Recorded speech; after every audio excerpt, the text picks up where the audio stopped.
øhm, fordi at hendes krop begynder at angribe de her antigener, A-antigener og B-antigener. Og så når det er, at de gør det her, så er der de her antistoffer, som der så sætter sig fast på blodet, på de her blodceller. Og så når de gør det, så sker der så en agglutination,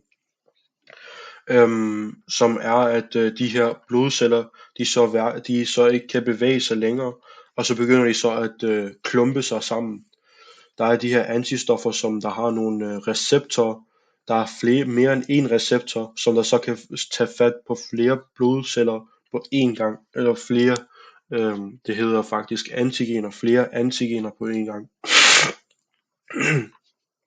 Ja, så hvilke alleler bestemmer ABO-systemet? Så vi har stort IA og stort IB, og så har vi lille i. Lille i, den står for blodtypen O. Så man kan have flere forskellige kombinationer. For eksempel så kan man være homozygot med A, eller så kan man være heterozygot med A og B, eller så kan man være heterozygot med A og lille i, med stort I A og lille i, eller så kan man være homozygot med B, eller heterozygot med B og I og lille i, eller så kan man være homozygot med lille i, at man får blodtypen O. Så A og B er dominante alleler, og O er recessiv. Og så hvis man har både A og B, de er begge dominante, så derfor så får man noget, der hedder kodominans, at begge kommer til udtryk. Og derfor så har du måske genotypen stort IA og stort IB, og så bliver din fenotype så blodtypen AB. Så der er en mor. Så næste spørgsmål er, der er en mor, hun har blodtypen A negativ, og hun får et barn, der har blodtypen O positiv. Så er der 4 mænd, som vi så skal finde ud af, hvem der er far til det her barn. Der er første mand, han har blodtypen O negativ, så den anden mand, han har B positiv, den tredje mand, han har AB positiv, og den fjerde mand har A negativ. Så vi ved, at det bliver nødt til at være faren med B positiv. Det her er fordi, at negativ er recessivt. Det vil sige, at det ikke kan være første mand, fordi hvis han er negativ, og moren er negativ, så kan de ikke få et barn, der har en positiv blodtype.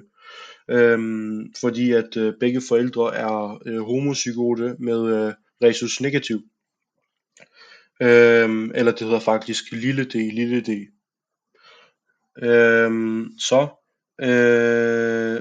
Og barnet er heterozygot for rhesus positiv, fordi den fik en negativ allel fra moren. Moren er også homozygot negativ, fordi at negativ er recessivt igen, så det kan ikke være den tredje mand, fordi den tredje mand, han har blodtypen AB positiv. Manden kommer enten til at give et allel for A eller et allel for B, hvilket gør, at barnet får enten blodtypen A eller B, eller AB, fordi moren også har blodtypen A. Så derfor så kan det ikke være ham her, fordi at det nødvendiggør, at barnet ikke har O længere, men barnet har O. Så det kan heller ikke være den fjerde mand, fordi at han er negativ igen. Så to negative, som begge er homozygot, kan ikke få en positiv. Så den sidste tilbage er mand nummer 2, som har B positiv, fordi at den her mand, han kunne godt være heterozygot og have et allel, som koder for blodtypen O. Og fordi at han er positiv, så er han den eneste, som der kan, hvis allel sådan kan dominere over det negative allel fra moren. så barnet kommer til enten at være homozygot med være heterozygot med negativ og positiv, ja, barnet kommer kun til at være heterozygot med negativt og positiv rhesus alleler. Så hvilke fordele er der for bestemmelsen af blodtype i de her sager? Det kan hjælpe med at finde ud af, hvem barnet kan modtage donationer fra, og hvem der ikke er faren til barnet, som vi lige har gjort her. Man kan ikke finde ud af, hvem faren er. Så den sidste opgave er, at der er en figur, som der så viser, at en mand han får et barn med en kvinde, og den her mand han har rhesus positiv, og kvinden har rhesus negativ blodtype. Så efter noget tid, så er det, at moren hun så giver fødsel til det her barn. Så på vejen ud, så kommer de to blodtyper, barnet faktisk, jeg glemte at nævne, barnet er også positiv.